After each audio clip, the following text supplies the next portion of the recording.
بسم الله الرحمن الرحیم. شاید این سوال برای بعضی از عزیزان مطرح باشه که هیئت‌های حاکمه، قدرتمندان چگونه میتوانند مردم رو به سوی فسق و نفاق و کفر و ارتداد سوق بدن، چگونه میتوانند مردم رو به وادی ضلالت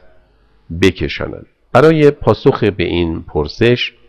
در وهله اول عزیزان من توجه شما رو به یک مثال جلب میکنم. عزیزان، اگر ما بخوایم که کسی رفتاری موافق با میل و خواست ما داشته باشه یا رفتاری مخالف با میل و خواست ما نداشته باشه، از سه راه میتونیم او رو تحت تأثیر قرار بدیم و وادار به انجام کاری بکنیم که خودمون میخوایم یا مانع از انجام کاری بشیم که مطلوب ما نیست. یکی این که نیروی مادی مستقیم و بیواسطه‌ای به بدن اون فرد اعمال بکنیم، یعنی با استفاده از زور و خشونت او رو اجبار به انجام کار مورد نظر خودمون بکنیم یا او رو از انجام کار نامطلوب خودمون باز داریم. مثلا وقتی کسی رو محبوس میکنن، بازداشت میکنن، زندان میکنن یا دست و پای او رو میبندند یا خطوط ارتباطی او رو قطع میکنن، در واقع هدف اساسی از این امور اینه که مانع بشن عملی که مطلوب نیست از او صادر بشه یا به نوعی او رو وادار بکنن به انجام کاری که مطلوبشون هست. مثال ساده این قضیه عزیزان اینه که شاید مکرر دیدید یه بچه بیماره، بردید نزد پزشک، دارو تجویز کرده ولی بچه از خوردن دارو امتناع میکنه. خب شما یکی از راههایی که دارید اینه که بچه رو بگیرید، دست و پاشو قفل بکنید، او رو ثابت نگه دارید، دهنشو باز بکنید و دارو رو به حلق او بریزید. این یه راه. راه دیگه این که بیایید پاداش یا کیفر تعیین بکنید و در واقع با تشویق و تنبیه در طرف مقابل ایجاد انگیزه بکنید. مثلا شما میخواید بچه‌تون درس بخونه، او دانش آموزه، میخواید دانش آموزی ممتاز بشه، طبیعیه که او رو تشویق میکنید که اگر درس بخونه مثلا فلان جایزه رو به او میدید و ضمناً او رو تهدید میکنید که اگه درس نخونه یا نمراتش در حد مطلوب نباشه اونجا بحث چوب و کتک و بیمهری و محرومیت هست. این هم یک راه تشویق و تنبیه، تعیین پاداش یا کیفر که در طرف مقابل ایجاد انگیزه میکنه، گاهی او رو وادار به انجام کاری میکنه، گاهی مانع از انجام کاری میشه، او رو وادار به انجام کار مطلوب میکنه و ممانعت از کار نامطلوب به عمل میاره. سوم این که بیایم در باورها و عقاید فرد نفوذ بکنیم، به او بباورانیم که اگر اونچه که ما میگیم رو عمل بکنه در واقع به خواسته ما جامعه عمل بپوشاند یا عملی که نامطلوب ما هست ترک بکنه، این به نفع خود اوست. اللهم صل علی محمد و آل محمد. بنابراین عزیزان ملاحظه میکنید از سه امکان برای واداشتن افراد به انجام کار مطلوب و بازداشتن اونها از کار نامطلوب استفاده میکنیم. نظام‌های حاکمه بر جوامع انسانی و قدرتمندان هم برای وادار ساختن مردم به اطاعت از احکام و مقررات خودشون از همین سه راه استفاده میکنن و چون ثبات و بقای نظام حاکم در گرو اطاعت و عدم عصیان همه یا اکثریت قریب به اتفاق مردم هست، میتونیم چاره اندیشی هایی رو که هر نظام حکومتی، هر هیئت حاکمه به منظور تقویت و تحکیم موضع و موقف خودش و حفظ وضع موجود به عمل میاره، در این سه شیوه خلاصه بکنیم. اللهم صل علی محمد و آل محمد. در وهله اول استفاده از نیروهای وادارنده است. هر نظام حکومتی، هر هیئت حاکمه و قدرتمندان در یک جامعه برای ممانعت از عصیان مردم و واداشتن مردم به اطاعت کم و بیش از پلیس و ارتش، نیروهای نظامی و انتظامی که دو نیروی عمده وادارنده هستند استفاده می‌کنند و با توسل به خشونت و زور قدرت مردم رو در هم می‌کوبند و خرد می‌کنند. و از این رو شما مشاهده می‌کنید هر دستگاه حاکمه‌ای هرچه کمتر اعتماد به مردم و اطمینان از آینده خودش داشته باشه، بیشتر تلاش میکنه و کوشش میکنه تا قدرت نظامی، تسلیحاتی، انتظامی و امنیت خودش رو فزون بکنه. دوم عزیزان، استفاده از نیروهای برانگیزنده و بازدارنده است. قدرت اقتصادی یکی از بزرگترین و مؤثرترین نیروهای برانگیزنده و بازدارنده است. هرچه هیئت حاکمه و قدرتمندان در دستگاه حاکمه بر سازمانها و مؤسسات اقتصادی حاکمیت بیشتری داشته باشند، این دستگاه میتواند مردم رو به بالا بردن میزان اشتغال، تثبیت یا تقلیل نرخ‌ها و قیمت‌ها یا کاهش مالیات بر درآمد نوید بده. چرا؟ چون بر سازمان‌ها و مؤسسات اقتصادی حاکمه و هرچه قدرت دستگاه حاکمه بر سازمان‌ها و مؤسسات اقتصادی بیشتر باشه، این دستگاه بهتر میتونه مردم رو خوشحال بکنه و نویدها و بشارتهایی رو به اونها بده. مثلا از بستن در کارخانه ها و کارگاه ها یا بیکار کردن کارگران و بر سر کار آوردن کارگران و کارمندان اعتصاب شکن و از میان بردن اتحادیه های صنفی مردم رو بترساند، یا بگه که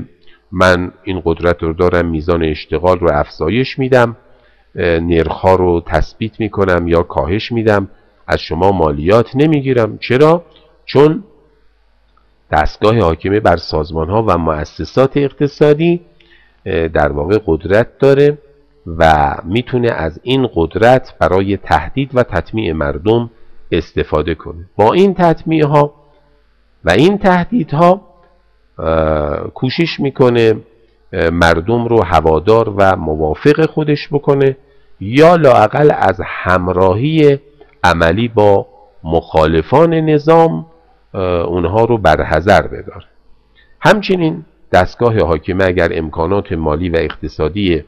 عظیمی داشته باشه، میتونه بسیاری از افراد برجسته و ممتاز و ذی‌نفوذ جامعه مثل علما و نوابغ، رؤسای قبایل، رؤسای دستگاه ها رو با سرازیر کردن پول به جیبهاشون با خودش همرأی و همراه و همگام بکنه. بنابراین استفاده از نیروهای برانگیزنده و بازدارنده که در نهایت به قدرت اقتصادی یک دستگاه مربوط میشه، در واقع نیروهایی هستند که میتوانند جمعیت‌های انسانی رو در جهتی که مطلوب دستگاه حاکم است شکل بدن و جهت بدن. اللهم صل علی محمد و آل محمد. اما سومین اقدام عزیزان استفاده از نیروهای باوراننده است. نیروهای باوراننده سودمندترین و کارآمدترین نیروهایی هستند که یک دستگاه حاکمه در اختیار میتواند داشته باشد. لااقل به این دلیل که نیروهای وادارنده و برانگیزنده و بازدارنده نهایت کاری که میتونن بکنن قدرتمند ساختن دستگاه حاکم است و حال اون که نیروهای باوراننده دستگاه حاکمه رو هم قدرت میبخشن و هم مشروعیت، و مشروعیت داشتن یک نظام بهترین ضامن ثبات و بقای اون هست. وقتی میگیم نیروهای باوراننده، منظور همه نیروهایی هستند که دستاندرکار تعلیم و تربیت افراد جامعه یا نفوذ در عقاید و باورهای مردم هستند. خب رسانه ها، آموزش و پرورش، آموزش عالی، دوره‌های آموزش حضوری و مجازی شامل همه اینها میشه. بعضی از فعالیت هایی که نظام حاکم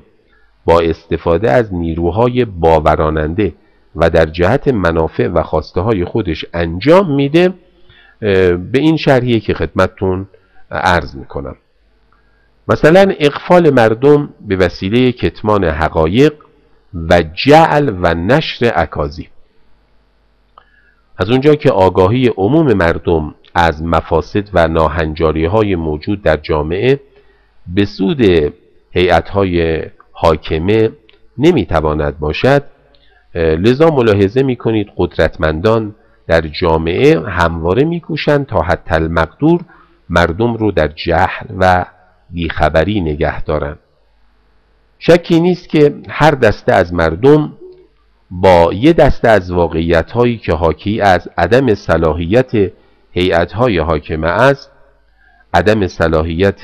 قدرتمندان هست، سر و کار دارن و آشنایی مستقیم دارن و از نزدیک این عدم صلاحیت رو احساس میکنن. نظام حاکم اگه بتونه کاری بکنه که نه این دسته از مردم بر سایر واقعیت‌های تلخ اطلاع پیدا بکنن و نه سایر مردم از این واقعیت‌ها مطلع بشن، یعنی یک نوع گسستگی بین مردم ایجاد بکنه که مردم شکل جامعه مفاسد رو نبینن، هر کدام گمان کنن تمام مفاسد همین مفاسدی است که خودشون میبینن، در واقع بتونه یک چنین پراکنشی رو در مردم ایجاد بکنه، به موفقیت بزرگی دست پیدا کرده است. در واقع نظام حاکم اگه بتونه کاری بکنه که نه این دسته از مردم بر واقعیت‌های تلخ سایر مردم اطلاع پیدا بکنن و نه سایر مردم از این واقعیت‌هایی که در این ناحیه هست مطلع بشوند، جلوی انتشار و شیوع حقایق دردناک رو گرفته است و به موفقیت عظیمی نائل شده. به این منظور عزیزان، یعنی برای اینکه مردم به عمق و وسعت فاجعه راه نبرن و هر دسته‌ای فکرشون این باشه که مفاسد منحصر و محدود به همین قلمرویی است که اونها از اون آگاه هستن، حقایق دردناک رو پنهان و پوشیده می‌دارد و اکاذیب فراوانی طراحی میکنه و همه جا پخش میکنه. همچنین اون مقدار از واقعیت رو که تایید کننده خواسته ها و آرا و اعمال اوست بیان میکنه و همچنین با اغراق و گزافه‌گویی اونچنان وانمود میکنه که حل و رفع مسائل و مشکلات چندان دشوار نیست و به زودی انجام میگیره و با در نظر گرفتن همه اوضاع و احوال بین المللی و جهانی و من حیث المجموع وضع و حال جامعه اگر در حد کمال مطلوب نیست، نسبتاً مطلوب. دومین کاری که میکنن اشاعه و ترویج آرا و عقایدی است که مؤید وضع موجوده. هیئت‌های حاکمه همواره تلاش میکنند که از میان آموزه های ادیان و مذاهب و مکتب ها و مسلک های گوناگون اون بخش از باورها و آموزه ها رو که به کار تأیید وضع موجود میتواند بیاد برگزینند و اشاعه و ترویج بکنند. آموزه های جبرگرایانه اعم از جبر طبیعی یا جبر اجتماعی یا جبر تاریخی یا جبر الهی، از اونجا که وضع موجود رو ضروری و اجتناب ناپذیر می نماید برای همه نظام های حاکم به هر صورت و شکلی باشند سودمندند. همچنین آموزه های از قبیل کار خدا را به خدا واگذارید و کار قیصر را به قیصر، یا از سلطان و ذل الله، و چه فرمان یزدان چه فرمان شاه، که امثال و نظار اونها کم هم نیست، برای تأیید و حفظ وضع موجود مفیدن و بنابراین دائما تکرار میشن. ایدئولوژی هایی مانند ناسیونالیسم یا ملتگرایی مبالغه آمیز و افراطی که خیانت به دولت به اصطلاح ملی رو خیانت به ملت میشمارد و وطن پرستی و نژاد پرستی هم به سبب آثار و نتایج مطلوبی که برای نظامهای حاکم به بار میتواند بیاورد مورد تأیید و تبلیغ واقع میشود. تضعیف روحیه استقامت و مقاومت. هیئت‌های حاکمه برای اینکه هم فرصت و مجال پرداختن به مسائل و مشکلات اجتماعی و سیاسی رو از مردم و علل خصوص جوانان بگیرن و هم اونها رو به تنبلی و سستی و وارفتگی سوق بدن، از فسق و فجور، فحشا، مشروبات الکلی، مواد مخدر، سرگرمی‌های ناسالم کمال استفاده رو میکنن. کسانی که به این گونه امور معتاد و خوگر بشن، اعتیاد پیدا بکنن، طبعا زبون، راحت طلب، دون همت و سر در آخر خواهند بود و تضاد و تزاحمی با قدرتمندان نخواهند داشت. اقدام بعدی حمله تبلیغاتی به رقیبان و مخالفان و متهم کردن اونهاست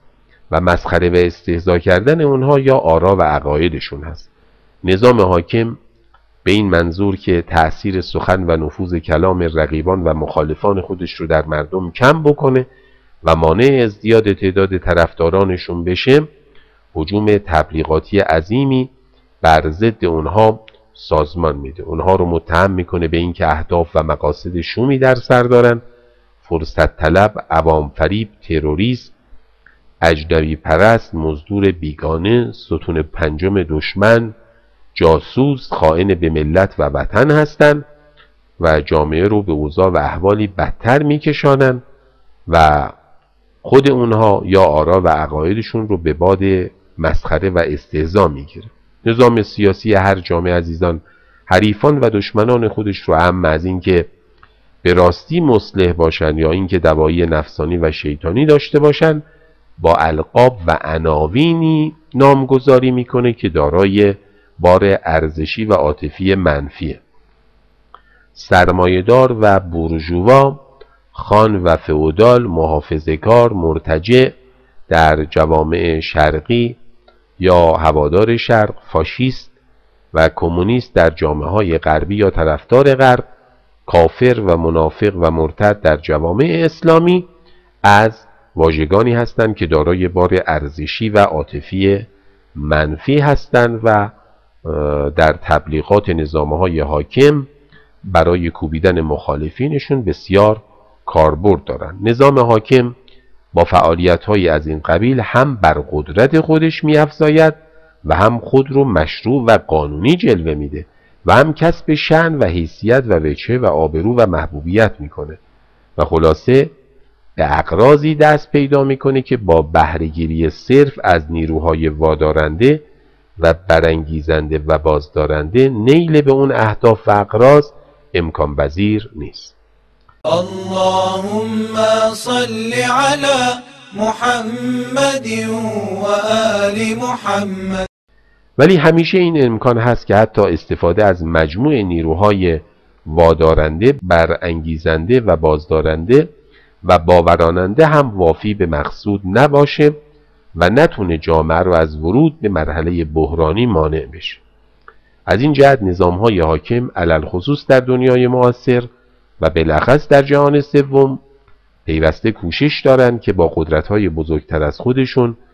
و به ویژه با ابرقدرت‌ها مناسبات دوستانه برقرار کنند تا بتونن در روزهای سخت و بحرانی به مدد اونها از ورطه سقوط و هلاکت رهایی پیدا بکنند. پیمانهای نظامی و غیر نظامی عدیده‌ای که هر نظام سیاسی با نظامهای قدرتمندتر از خودش منعقد میکنه و عموماً اسارت آور هستند تا حد فراوانی برای فرونشاندن عصیان‌ها و طغیان‌های داخلی به کار میان. در واقع میزان ثبات و بقای نظام حاکم با میزان موفقیت اون در هماهنگ کردن و بهره برداشتن از نیروهایی که ذکر اون رفت نسبت مستقیم داره، ولی میزان این موفقیت هم بی‌نهایت نیست و سرانجام روزی جامعه وارد مرحله بحرانی خواهد شد. بحران هم اگر بر اثر تدبیر و چاره‌اندیشی‌های نظام حاکم متوقف یا ناکامیاب نشود، به دگرگونی اجتماعی منجر خواهد شد و به حیات سیاسی قدرتمندان و هیئت حاکمه پایان خواهد داد. بنابراین ملاحظه می‌فرمایید عزیزان، هیئت‌های حاکمه با استفاده از ابزارها و نیروهایی که در اختیار دارن کوشش میکنن مردم رو به سو و سمتی سوق بدن که به پایداری نظامشون کمک میکنه و در این راه هیچ حد و مرزی رو رعایت نمیکنن. گاهی با عقاید مردم بازی میکنن، گاهی با اخلاق مردم بازی میکنن، مردم رو به فسق و فجور سوق میدن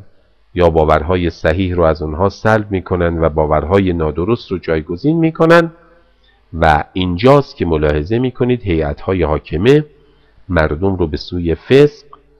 و نفاق و کفر و ارتداد سوق میدهند، چون حیات اونها قائم به سوق یافتن مردم به این سو و سمت هست و در واقع سوق دادن مردم به وادی ضلالت و گمراهی ضامن بقا و حیات اونهاست. اللهم صل على محمد و آل محمد.